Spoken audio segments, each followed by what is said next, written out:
Quelque chose a été annoncé dans les médias littéralement pendant que nous dormions, avant même que nous puissions vous parler. Je veux dire, le timing n'aurait pas pu être plus parfait pour nous. Et nous nous demandions si vous pouviez un peu expliquer qu'est-ce qui se passe. Est-ce que c'est l'ère de la divulgation? Que se passe-t-il? Oui, c'est un moment très excitant en ce moment.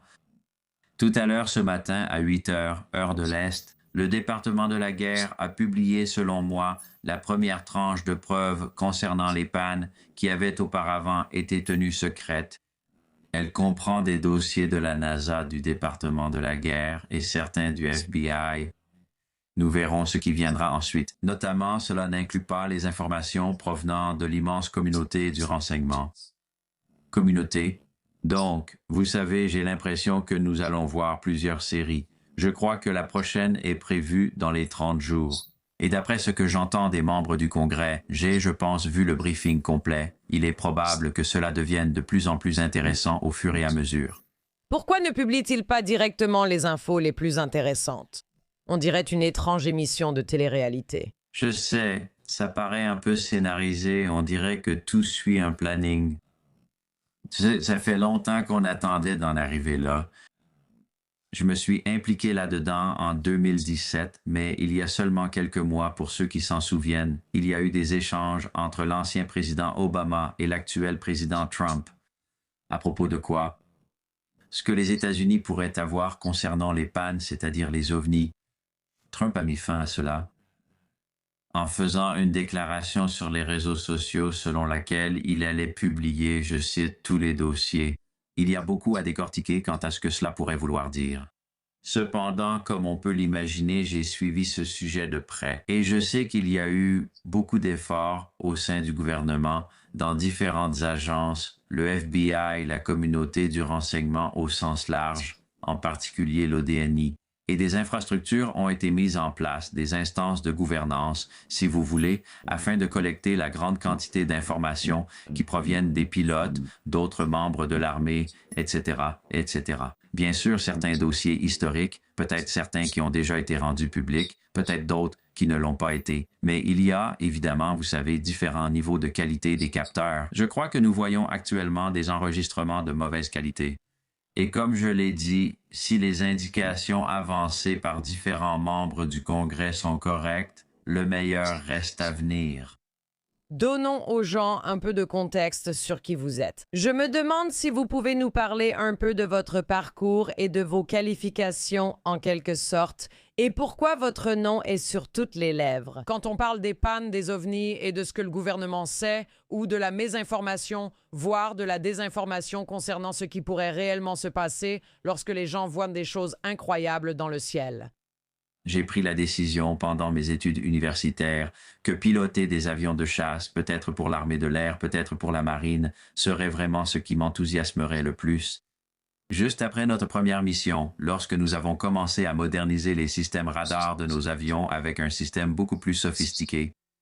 Et quand nous avons fait cela, nous avons immédiatement commencé à remarquer que dans les zones d'entraînement au-dessus de l'océan, au large de Virginia Beach où nous nous entraînions, il y avait des objets que nous détections avec les nouveaux radars qui n'auraient pas dû être là. Vous savez, ces choses ne se comportaient pas comme un aéronef normal. Elles étaient souvent complètement stationnaires dans des vents très forts, 120, 130 nœuds. Nous les voyions à des vitesses où l'on pourrait s'attendre à être à 0,6 ou 0,8 Mach, soit environ 250, 350 nœuds. Et nous les voyons aussi à des vitesses supersoniques, 1,1 ou 1,2 Mach. Je ne les ai vus aller à ces vitesses qu'en direction de l'Est. Je ne demande pas ça d'un point de vue partisan, vous savez, parce que je me fiche un peu du parti politique du président qui publie ce genre d'informations. C'est un moment incroyable dans l'histoire, peu importe ce que cela s'avère être ou quelle qu'en soit la motivation. Mais y a-t-il quelque chose dont vous pensez que nous devrions nous inquiéter en ce qui concerne le moment choisi ou par rapport à tout ce qui se passe dans le monde? Est-ce une distraction? Vous savez, est-ce une sorte de divertissement ou de théâtre? Parce que je veux des informations fiables, mais toutes ne se valent pas ni ne sont présentées de la même manière, n'est-ce pas? Oui, vous savez, je pense que les gens vont toujours évoquer l'idée que c'est une distraction. Et peut-être que cela peut servir à cela de façon secondaire. Mais dans les faits, De mon point de vue, il semble vraiment qu'il y ait eu un effort sincère pour rassembler et présenter ces informations. Maintenant, il y a deux catégories d'informations, je pense, qui pourraient être divulguées ici. Il y a peut-être des programmes secrets et des informations liées à cela concernant ce que le gouvernement sait sur les PAN, depuis combien de temps, et vous savez, les véritables informations que le gouvernement pourrait détenir. Est-ce que nous exploitons ces technologies à notre avantage dans certains domaines technologiques? Ce sont ce que les gens considéreraient comme des questions de divulgation au sens fort. Et la personne assise à ma gauche, lorsque j'ai témoigné devant le Congrès, David Grush, c'était le domaine d'expertise qu'il a étudié durant son passage au sein du groupe de travail sur les PAN.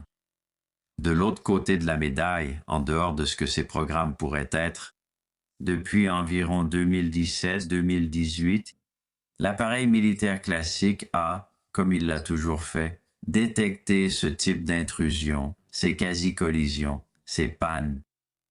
Mais désormais, la stigmatisation avait diminué et le climat avait changé. Maintenant, il y avait peut-être quelque chose d'important que ces informations représentaient, que ce soit des extraterrestres, la Chine ou autre chose. Et donc les gens ont commencé à conserver ces informations au lieu de les rejeter ou de les supprimer. Ils ont commencé à les conserver grâce à certains dispositifs mis en place, comme le Bureau de résolution des anomalies dans tous les domaines au Pentagone, comme un groupe de travail sur les PAN au FBI, et dans de nombreux autres endroits. Ces informations sont recueillies, rassemblées, compilées et commencent à être comprises. Je soupçonne qu'une grande part de ce que nous voyons vient sans doute de ces données plus ambiguës et de moindre qualité issues de ces sources. J'ai effectivement l'espoir qu'il y ait des images plus convaincantes, disons de meilleure qualité, qui émergeront de cet ensemble, et peut-être que nous verrons cela bientôt. Mais cela ne dit rien, bien sûr, sur ce qui pourrait déjà exister et sur ce que nous en avons appris jusqu'à présent. Et j'ai hâte de voir si nous allons aussi entrer dans ces détails concrets. Il semble que l'appareil aide également les agences à partager des informations entre elles. Là où les différents services pouvaient auparavant fonctionner en silo, maintenant, surtout s'il y a une incitation à conserver des choses qui auraient pu être jetées, il est sans doute plus facile aujourd'hui de trouver des schémas et de partager des informations, même entre différentes organisations gouvernementales. Non, c'est tout à fait exact. Et vous savez, c'est exactement le travail de fond, comme on dit dans la marine, que mon organisation, Americans for Safe Aerospace, accomplit depuis 4 ans. Nous avons été en contact avec ces différentes agences au sein du pouvoir exécutif, en travaillant avec le Congrès, en collaborant avec les compagnies aériennes et d'autres organisations. Pour rassembler toutes ces données provenant de sources disparates, identifier les problèmes, définir la voie à suivre et favoriser les échanges entre ces groupes, nous avons obtenu de très bons résultats. Beaucoup de ces initiatives ont démarré grâce à des personnes dans ces agences sincèrement motivées à chercher une solution comme beaucoup d'entre nous, mais qui avaient les moyens d'agir.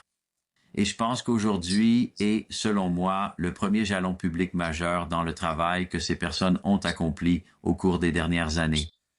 Et il y en a beaucoup. Et vous savez, je pense que beaucoup d'entre eux sont les héros méconnus de toute cette discussion.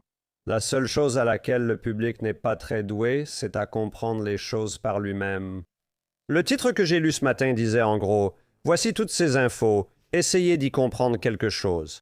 C'était comme si le public allait devoir tirer ses propres conclusions. Et je me disais, vous ne voulez pas que je tire mes propres conclusions. Je ne suis pas une experte. C'est quoi ce sac mortuaire? Qu'est-ce qui se passe? Que quelqu'un me dise simplement ce qui se passe. Je comprends, tu sais, et j'y ai aussi pensé, tu vois. Et je pense qu'on a tous probablement une sorte de modèle mental de ce à quoi c'est censé ressembler en ce qui concerne un président qui se tient devant un pupitre et fait une déclaration extrêmement catégorique. Si ce n'est pas le président, quelqu'un qui comprend l'aérospatiale mieux que moi. Je ne peux pas m'empêcher de penser que, tu sais, ce que je viens de suggérer, c'est que ce n'est peut-être pas quelqu'un qui nous dit ce qu'il en est, mais plutôt qu'on nous donne assez d'informations pour faire ces évaluations nous-mêmes. Et ça, comme je l'ai dit, c'est probablement la phase la plus ambiguë, non?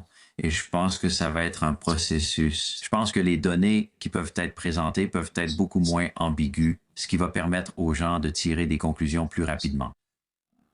Mais comme je l'ai dit, je pense qu'il y a désormais un calendrier pour ces publications. Elles vont être progressives et planifiées.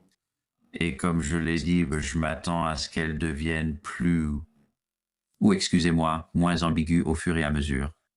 Eh bien, vous êtes clairement la personne avec qui nous voulions en parler. Nous aurions aimé aborder plus de sujets, mais merci d'avoir partagé votre avis sur cette actualité de dernière minute.